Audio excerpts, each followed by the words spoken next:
जलसंपदा खातं सिंधुदुर्ग याच्या अंतर्गत आज वरिष्ठ पासून सगळ्यात खालच्या अधिकाऱ्यापर्यंत कर्मचाऱ्यांसाठी त्यांची हक्काची घरं आणि सुसज्ज अशी कॉलनीचं नियोजन आमच्या महायुती सरकारच्या वतीने झालेलं आहे।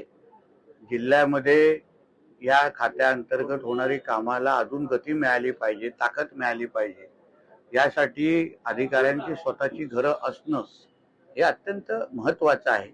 आणि म्हणून मी आदरणीय गिरीश महाजन साहेब, राधाकृष्ण विखे पाटील साहेब आणि आमचे राज्याचे मुख्यमंत्री आदरणीय देवेंद्र फडणवीसजी आणि आमच्या दोन्ही उपमुख्यमंत्र्यांचं मनापासून सिंधुदुर्गाच्या वतीने मी आभार मानेन। कारण का जसं मी भाषणात बोललो की आमच्याकडे अधिकारी वर्ग कधी कधी येण्यासाठी 2 वेळा विचार करतो आणि म्हणून ज्या पद्धतीने अगर अशा पद्धतीने सुसज्ज असं त्यांच्या राहण्यासाठी अगर क्वार्टर बांधत असतील किंवा बंगले देत असतील तर भविष्यामध्ये आमच्या सिंधुदुर्गाकडे येणाऱ्या अधिकाऱ्यांचा ओढ निश्चित पद्धतीने वाढेल आणि त्याचा थेट परिणाम, चांगला परिणाम आमच्या जिल्ह्याच्या विकासावर निश्चित पद्धतीने होईल। राजकीय प्रश्न आहे, आता आमचं ऑपरेशन तोडवा सुरू होणार आहे असं संजय राऊत म्हणतात।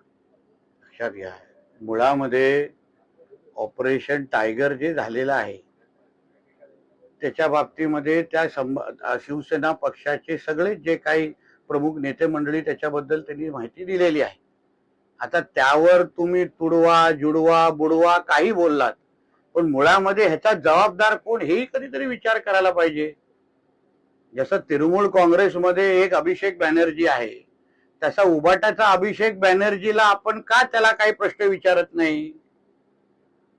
कधीतरी आदित्य ठाकरेला पण ह्याच्या बाबतीमध्ये प्रश्न विचारला पाहिजे की बाबा तू असताना तुझे खासदार का सोडून गेले? मग तृणमूलचा अभिषेक बॅनर्जी, उबाटामध्ये आदित्य ठाकरे, साम्य आहे, तो पण अभिषेक ए आणि ए आहे। मग कदाचित अभिषेक बॅनर्जीला आता हेल्मेट घालून जसं पश्चिम बंगालमध्ये फिरण्याची वेळ आली आहे, एक आता हेल्मेट मी आदित्य ठाकरेला पण गिफ्ट पाठवणार आहे। कारण महाराष्ट्रामध्ये फिरताना चुकून कुठेतरी चपला आणि अंडी आल्या तर त्यासाठी हेल्मेट हवा ना, पण आता पेंग्विन हेल्मेट मध्ये कसा दिसेल हा एक वेगळं संशोधन आहे। साहेब, आज शिवसेनेचा हिरक मोर्चा वर्धापन आहे आणि त्याने संजय राऊत म्हणतायत की ही संघटना आहे ती बाळासाहेबांनी, आता उद्धव ठाकरे यांनी मराठी माणसांच्या न्यायासाठी काढलेली संघटना। मुळामध्ये हे जे खासदार ज्यांनी आदरणीय एकनाथ शिंदे साहेबांचे नेतृत्व स्वीकारले, कशामुळे स्वीकारलं माहिती आहे का? ते स्वीकारलं कारण उद्धव ठाकरेंचा पक्ष, ज्याला आपण उबाटा म्हणतो, तो काँग्रेसमध्ये विलीन होणार होता। ह्या भीतीने त्या लोकांनी एकनाथ शिंदे साहेबांच्या नेतृत्व त्या लोकांनी स्वीकारलेला आहे।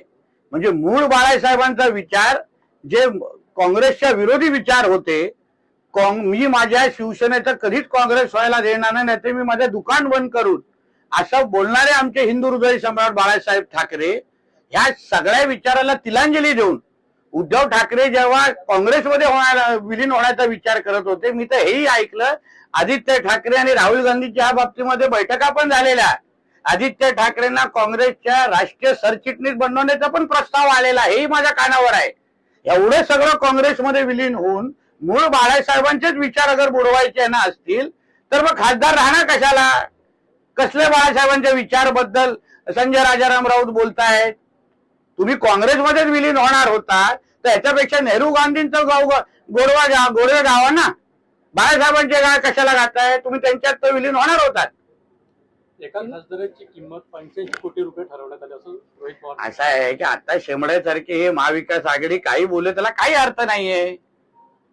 मुळामध्ये तुमच्या त्या आमच्या महाराष्ट्र व्हर्जन ऑफ अभिषेक बॅनर्जीला आवरलं पाहिजे होतं। मग हे सगळे आरोप करायची वेळ आली नाही असती।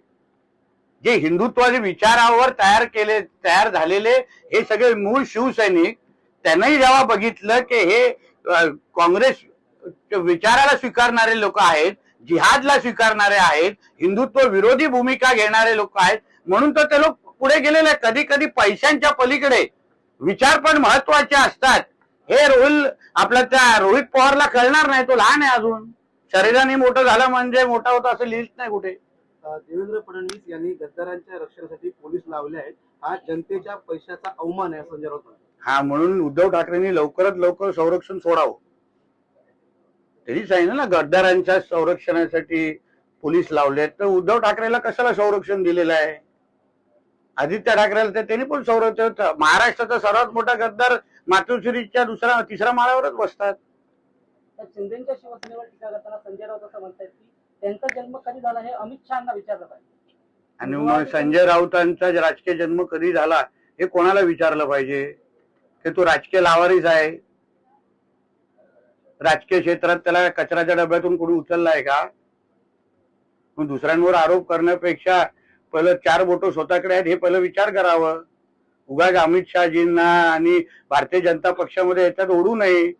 हा शिंदे साहेबांच्या शिवसेनेनी तुमच्यावर बाळासाहेबांच्या विचाराला न्याय देण्याच्या दृष्टिकोनातून टाकलेलं पाऊल आहे. तुझ्यासारखा राजकीय धर्मांतर त्याचं झालेलं नाहीये बाकीच्या लोकांचं. राजकारणामध्ये कोणी अमर नाही. अमित शहा काय संजीवनी गुटिका खाऊन जन्माला आलेले नाही, संजय राऊत म्हणतात. ते काय सकाळी चहा घ्यायला येतात का आमच्या घरी? की सकाळी आम्ही कुठली जडीबुटी खातो, औषध का पितो, चहा कशी पितो, काळी पितो, दूधवाले का द्यायला आलाय काय? तेच काम राहिलं आता, हाऊसकीपिंग. साहेब, आम्ही गिरगावकर यांनी दोन्ही ठाकरे बंधूंना एक पत्र पाठवलंय आणि त्यामध्ये ते असं म्हणतायत की आता आपणच मराठ्यांचे हिंदू हृदय सम्राट बाळासाहेब ठाकरे आहात. कोणाला पाठवलं? दोन्ही ठाकरे बंधूंना पत्र पाठवलं. कोणी पाठवलं? आम्ही गिरगावकर. आता ते मला पत्र वाचलेलं नाहीये, पण हिंदू हृदय सम्राट, हिंदुत्व आणि उद्धव ठाकरे आणि आता काय संबंध राहिलेला हे मला आतापर्यंत कळलेलं नाही. आता तो संबंध संपलेला आहे. तो त्याच्या रक्त आता हिरवं झालेलं आहे. म्हणून कोणी हिंदू हृदय सम्राट आणि उद्धव ठाकरेचं जोडू नये असा मताचा मी आहे.